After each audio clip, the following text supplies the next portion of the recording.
Hello friends, this is Aradhana Singh. Study rain में आप सभी का स्वागत है। स्टार्ट करते हैं आज की ईवीएस की क्लास। अपने नोट्स उसी के आगे बनाते रहिए और नोट्स को रिवाइज करते रहिए। आपका पेपर जो होगा बहुत अच्छा होगा। आप बस पढ़ाई करते रहिए और रिवीजन करते रहिए लगातार। चलिए स्टार्ट करते हैं। जो थीम्स हैं वो हम लोग डिस्कस कर रहे हैं। थीम्स कौन सी थी? फैमिली और फ्रेंड्स, परिवार और मित्र, फूड खाना, वाटर पानी, शेल्टर आश्रय, ट्रैवल यात्रा, things we make and do चीजें जो हम बनाते हैं। अब इसमें भी हम लोग फैमिली एंड फ्रेंड्स को जो है वो डिस्कस कर चुके हैं। इसके बाद क्या आता है? फैमिली एंड फ्रेंड्स में कुछ सब थीम्स हैं, उनको भी हम डिस्कस करेंगे। उसको भला क्यों छोड़ा जाए। इसमें आता है फैमिली एंड फ्रेंड्स में कौन सी सब थीम्स हैं? रिलेशनशिप्स रिश्ते, वर्क एंड प्ले काम और खेल, एनिमल्स पशु, प्लांट्स पौधे। फ्रेंड्स, जब बच्चा पैदा होता है और जब तक उसकी मृत्यु नहीं आ जाती, वो मर नहीं जाता, तब तक क्या होता है? वो अपने इन्हीं संबंधों में, रिश्तेदारियों में घिरा रहता है। और ये जो रिश्तेदारी है बालक पर, बच्चे पर वैसा ही इफेक्ट डालती हैं जैसा कि परिवार डालता है।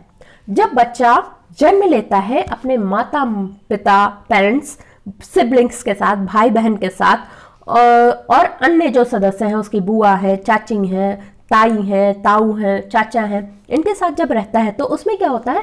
रिश्तों की समझ आने लगती है, अंडरस्टैंडिंग आने लगती है। बच्चा इन्हीं रिश्तेदारियों में कब तक घिरा रहेगा? जब तक रिश्तेदारी उसके मृत्यु तक चलती हैं। ऐसा नहीं है कि आप एक टाइम पीरियड तक आपके पास रिलेटिव्स रहेंगे, आपके साथ किसी का रिलेशन रहेगा। ये रिलेशन जब आपकी शादी हो जाएगी तो आपको के पास वाइफ होगी, या फीमेल है तो उसके पास जेंट्स है का मतलब जेंट्स के रूप में उसका पति होगा, उसके बच्चे होंगे, उसके सास ससुर होंगे। मतलब रिलेशंस आपके आसपास रहेंगे। ये जो समाज है, आप समाज में ही रहेंगे, समाज छोड़ के थोड़ी चले जाएंगे। और जब समाज में रहेंगे तो आपके फैमिली मेंबर्स जो भी हैं वो तो आपके रिलेटिव्स हैं, और आसपास के लोगों को भी आप क्या कहते हैं? मुंह बोला, जैसे आपके पड़ोसी हैं आप उनको भैया भाभी बोलोगे, या चाचा चाची बोलोगे, अंकल आंटी बोलोगे। जैसा उसका एज होगा वैसे उस अकॉर्डिंग आप उनको रिलेशन में ही बोलते हो। ये नहीं बोलते हो वो 2 नंबर वाली आंटी, वो 1 नंबर वाली, तो तभी आंटी आप लगा के बोलोगे या भाभी लगा के बोलोगे। वो 2 नंबर वाली औरत ऐसे नहीं बोलते हो आप, है? एक रिस्पेक्ट के साथ आप एक रिलेशन के साथ ही बोलते हो, किसी को संबोधित करते हो। तो होता क्या है? ये जो रिश्तेदारी है, रिलेशन है, ये हमारी समाज की एक ऐसा सिस्टम है जिससे आपको गुजरना ही पड़ता है, और ये समाज आपका इसको एक्सेप्ट करता है। अब चलिए पॉइंट्स देख लेते हैं। रिश्तेदारी समाज द्वारा स्वीकृत संबंधों की एक व्यवस्था है, एक सिस्टम है जिसको समाज ने एक्सेप्टेड किया हुआ है। क्या? रिश्तेदारी। रिश्तेदारी में गोद लिए हुए भी बच्चे आते हैं, सम्मिलित होते हैं। एडॉप्टेड जो चाइल्ड है वो भी आएगा रिश्तेदारी में ही। रिश्तेदारी सामाजिक उद्देश्यों की प्राप्ति के लिए मान्य सामाजिक संबंध है। रिश्तेदारी जो है वो सामाजिक सोशल ऑब्जेक्टिव्स को पाने का एक साधन है, और ये एक्सेप्टेड है। चार्ल्स विनिक क्या कहते हैं? उनके अकॉर्डिंग रिलेशनशिप्स क्या होते हैं? रिश्तेदारी व्यवस्था में समाज द्वारा मान्यता प्राप्त वे संबंध आ सकते हैं जो कि माने हुए एवं रुधिर संबंधों पर आधारित होते हैं। ये क्या कह रहे हैं? आप ब्लड रिलेशंस वाले तो आपके रिश्तेदारों में आ ही रहे हैं, लेकिन जिनको आपने मान लिया है, आपने वो कर लिया है, कंसीडर कर लिया है कि ये हमारे भाई हैं, ये हमारे बहन हैं, ये अडॉप्ट किया हुआ चाइल्ड है, तो ये बच्चा है घर का, तो वो सारी चीजें आती हैं आपके रिलेशंस में और रिश्तेदारी में। रिश्तों के प्रकार कितने प्रकार के होते हैं? 2 प्रकार के होते हैं। एक तो आपका ब्लड रिलेशन से बन गया, और दूसरा विवाह संबंधी रिश्ते हो गए। परिवार और विवाह के बेसिस पर 2 प्रकार के रिश्ते हो गए। रुधिर संबंधी रिश्ते, माता पिता, भाई बहन आदि का संबंध रुधिर संबंधी रिश्तों की श्रेणी में आता है। होता क्या है फ्रेंड्स? जब बच्चा जन्म लेता है तो वो जन्म लेते ही उस परिवार का सदस्य हो जाता है। उसको और अनेक लोग, कई लोग मिलते हैं। जैसे माता पिता तो उसको मिले ही तुरंत, फिर दादा दादी भी मिले, नाना नानी भी मिले, चाचा चाची बुआ मौसी, ये सारे रिलेशंस उसको मिल जाते हैं ना। उसको जन्म लेते ही कुछ रिश्ते उसको परिवार में मिले और कुछ अपनी मदर के परिवार से मिले, तो कुछ जैसे इतना ही नहीं, आपको तो दूसरे और रिश्ते मिलते हैं। अन्य रिश्ते कौन कौन से मिल जाएंगे आपको? जो पेरेंट्स के थ्रू मिल रहे हैं वो तो मिल ही रहे हैं, पेरेंट्स के फ्रेंड को भी आप एक रिश्ते के साथ ही देखते हो। यहाँ आ रहा है रुधिर संबंधी, चूंकि हम लोग डिस्कस कर रहे हैं तो रुधिर संबंधी में आपके माता पिता भाई बहन ये सारे रिश्ते आ रहे हैं। और कई जो जनजातियां हैं उसमें क्या होता है, जैसे परिवार वालों में हम लोगों ने परिवार जो टॉपिक था उसमें डिस्कस किया था बहुपति प्रथा। उसमें क्या था कि लेडी जो थी, औरत जो थी वो एक थी और उसके साथ कई जेंट्स ने शादी की थी, उसके बहुत ज्यादा पति थे, एक से ज्यादा पति थे, तो वो था बहुपति प्रथा। उसमें क्या होता है, जब बच्चा जन्म लेता है वो एक पिता का ना कह करके वो जितने भी उस औरत के पति हैं वो सभी का बेटा कहलाता है या बेटी कहलाता है। संतान मतलब सभी पतियों की होती है बहुपति प्रथा में, ठीक है। और जब कोई रस्म होती है, उसकी जो रिचुअल्स हैं उसको कोई भी पति निभा ले तो वो क्या होता है, वो कहलाता है कर्म करने वाले की मान ली जाती है वो संतान जो वो रिचुअल किया है जिसने। और रुधिर संबंधी रिश्तों में जो गोद लिए हुए बच्चे हैं वो भी आते हैं। विवाह संबंधी रिश्ते क्या होते हैं, अब जो व्यक्ति है उसकी शादी के बाद जो भी रिलेशन बन रहे हैं वो सारे आते हैं विवाह संबंधी रिश्ते। वो चाहे मेल हो या फीमेल हो, पुरुष हो या स्त्री हो, उसके ससुराल के सारे रिश्ते नातेदार जो होते हैं वो उससे जुड़ जाते हैं। जैसे कि सास ससुर, देवर जेठ, नंद भाभी, जीजा साली या साला, ये सारे रिश्ते जो होते हैं वो उसको मिलते हैं विवाह के उपरांत, विवाह के बाद। ओके, रिश्तेदारी का महत्व क्या है फ्रेंड्स? रिश्तेदारी व्यवस्था समाज में व्यक्ति के पद और भूमिका का निर्धारण करती है। होता क्या है, जन्म लेने के साथ जन्म लिया हो, गोद लिया हो या विवाह हुआ हो, उसमें किस व्यक्ति का, किस इंसान का रिश्तेदारी में कौन सा स्थान होगा, ये पहले से जो रिश्तेदारी के नियम है उसके अनुरूप ही होता है। अगर मान लीजिए गोद लिया हुआ कोई बच्चा है तो वो किसका बेटा है, वो तो एडॉप्ट जिसने किया उसके हिसाब से हो गया, लेकिन वो किसका पोता है, किसकी पोती है, ये चीज निर्धारित वो पहले से जो नियम है उसी के अकॉर्डिंग होगा। ऐसा नहीं जो दादाजी बनने वाले हैं वो बन जाएंगे चाचा जी, जो उसके पेरेंट्स के भाई हैं वही चाचा या ताऊ बनेंगे, और जो उसके पेरेंट्स के पेरेंट्स हैं वही उसके दादा दादी या नाना नानी बनेंगे। तो ये चीज क्या है, पहले से जो निर्धारित है रिश्तेदारी का क्रम, उसी के अकॉर्डिंग वो चीज उनको वो जो पद है वो मिलेगा। और शादी के बाद जो सास ससुर हैं, जो हस्बैंड के या वाइफ के जो पेरेंट्स हैं वही सास ससुर बनेंगे। जो उसके हस्बैंड या वाइफ के भाई बहन हैं वो लेडी के लिए जो दुल्हन है उसके लिए देवर, जेठ, नंद, ये सारे रिलेशन मिलेंगे। और जो मेल है, जो पुरुष है, उसको सारे रिलेशन क्या, साला साली, ऐसा करके सारे रिलेशन मिलते हैं। अब इसी के हिसाब से लोग क्या करते हैं, रिश्तेदार अपनी अपनी जो रोल है उसको निभाते हैं। नेक्स्ट आता है उत्तराधिकारी का निर्धारण। अब शादी के पहले और शादी के बाद जो कपल्स की शादी हुई है उनके वंश और गोत्र के हिसाब से ही रिश्तेदारी व्यवस्था का उत्तराधिकार की व्याख्या होती है। कौन सा क्या चीज किसको क्या अधिकार मिलेगा ये डिसाइड कैसे होता है, जो जिस वंश में उसकी शादी हुई है, जिस गोत्र में उसकी शादी हुई है, वो उस हिसाब से डिसाइड होता है।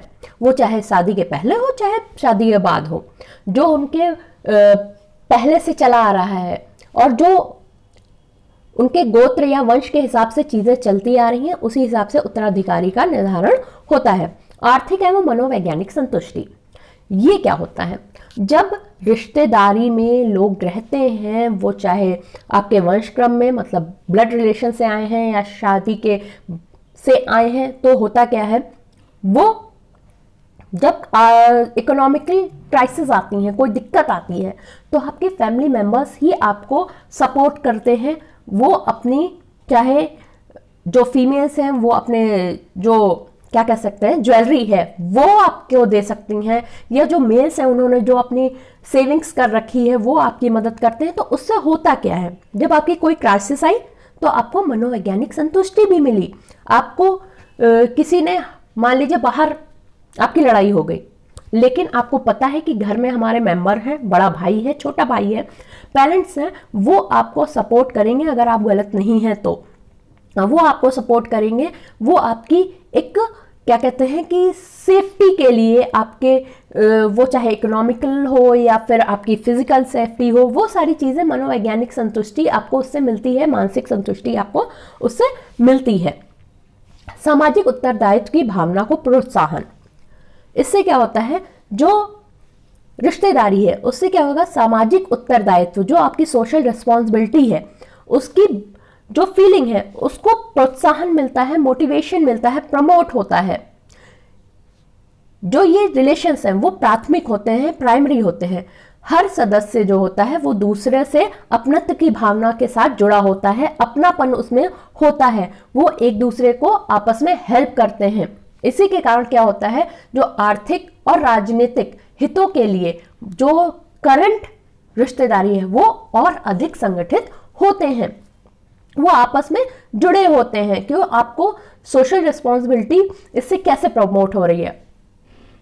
अभी आपने पढ़ा कि आर्थिक क्राइसिस और जो चीजें हैं राजनीतिक, एक पॉलिटिकल जो आपकी हेल्पफुल रहेगी, उस चीजों, दोनों चीजों को लेकर के रिश्तेदार जो होते हैं आपस में जुड़े हुए होते हैं। वो एक जिसे कह सकते हैं ना बॉन्ड बन जाता है, एक दूसरे की नीड के कारण भी बॉन्ड बनता है। आपको कभी आर्थिक नीड है, आपको इकोनॉमिकली फाइनेंशियल नीड है, तो कभी आपको मनोवैज्ञानिक मानसिक संतुष्टि की नीड है। तो इन सारी चीजों के लिए आपस में लोग जुड़े हुए रहते हैं। नेक्स्ट आता है समाज के ज्ञान का आधार। ये जो है उससे क्या होता है, रिलेशनशिप जो सिस्टम है उससे एक आपके लॉ को, उसको भी बेस मिलता है।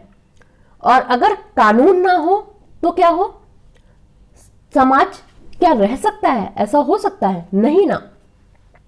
तो ये चीज क्या होती है कि समाज के ज्ञान का आधार भी रिलेशनशिप है।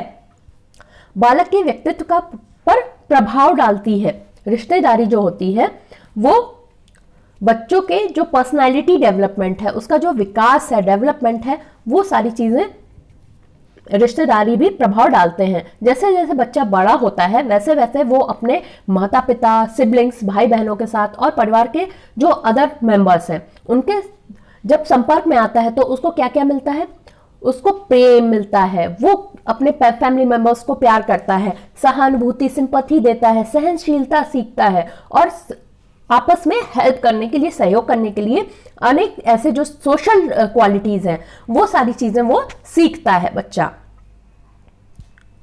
फिर क्या होता है, बालक परिवार के आदर्शों, मूल्यों और रीति रिवाजों, परंपराओं, इन मान्यताओं और विश्वास को सीखता है। बच्चा जब रहता है तो ये सारी चीजें अप्रत्यक्ष या प्रत्यक्ष रूप से दोनों तरह से सीख सकता है।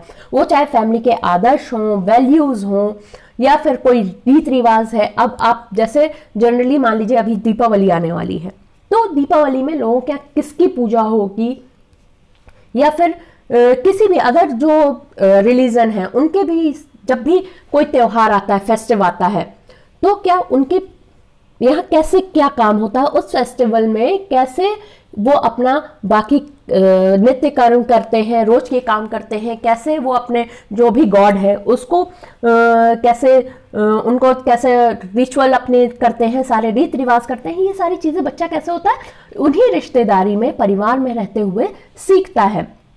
अपनी परंपराओं को सीखता है, जो पुरखे चले आ रहे हैं, पहले से जो मान्यता चली आ रही है, उन सारी चीज़ों को सीखता है धीरे धीरे।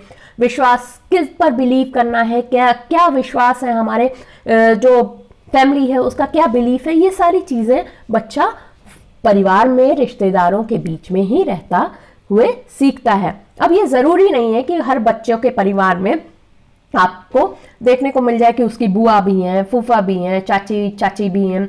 अगर भाई उसके पेरेंट्स के भाई बहन होंगे तब तो चाचा चाची बुआ फूफा या मौसी मौसा उसको मिलेंगे, अब होंगे ही नहीं तो कैसे मिलेंगे।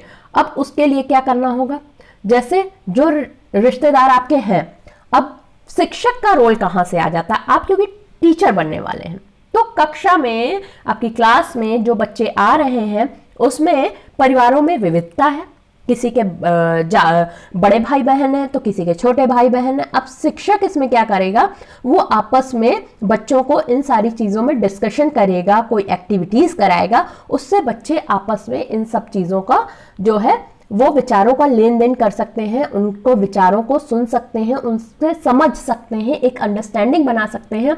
जरूरी नहीं है कि सबके पास मौसी ही हो, सबके पास बुआ ही हो, सबके पास चाचा चाची या ताई ताई हो, लेकिन जब बच्चे आपस में डिस्कस करेंगे, एक्टिविटीज़ कुछ करेंगे तो दूसरे बच्चों को भी पता चलेगा कि हाँ ऐसे रिलेशंस होते हैं। ये हमारे पेरेंट्स की अगर बहन है तो बुआ कहलाएंगी, या अगर भाई है तो चाचा चाची कहलाएंगे, छोटे भाई हैं तो, और मदर की बहन है तो मौसी कहलाएंगे। ये सारी चीज़ें जब बच्चे आपस में डिस्कस करेंगे, टीचर कोई एक्टिविटीज़ कराएगा, कुछ क्रियाकलाप ऐसा कराएगा, कुछ जानकारी बच्चों से उससे उपलब्ध कराएगा, तो बच्चों को भी ये चीज़ ज्ञान मिलता है रिश्तेदारों का जिनके पास वो रिलेशन उनके फैमिली में ना हो।